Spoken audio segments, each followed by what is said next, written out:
ক্ষতি হবে। 90টা মাজার ভেঙ্গেছে। খ্রিস্টানরা ভেঙ্গেছে? কথা বলেন, খ্রিস্টান ভেঙ্গেছে, ইহুদিরা ভেঙ্গেছে, হিন্দুরা ভেঙ্গেছে, কারা ভেঙ্গেছে জবাব দেন? কারা ভেঙ্গেছে জবাব দেন? কেন ভাঙলেন আপনি? আপনার ভালো না লাগলে আপনি না যাবেন। কথা বলেন, ঠিক কি না বলেন?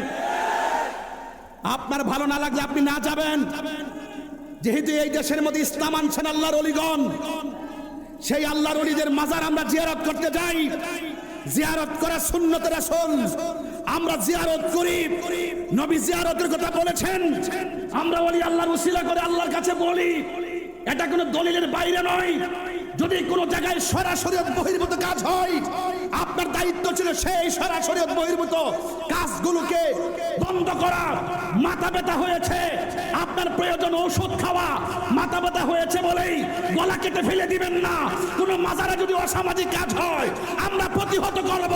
কোনো মাজারে আশেপাশে যদি কেউ অন্যায় করে আমরা তা প্রতিহত করব। আপনি মাজারটা ভাঙলেন কেন? 90টা মাজার ভাঙলেন কেন? তার মানে বোঝা গেল আপনার মাঝে ওই মুনাফিকের চরিত্র বিদ্যমান আছে। কথা বলেন।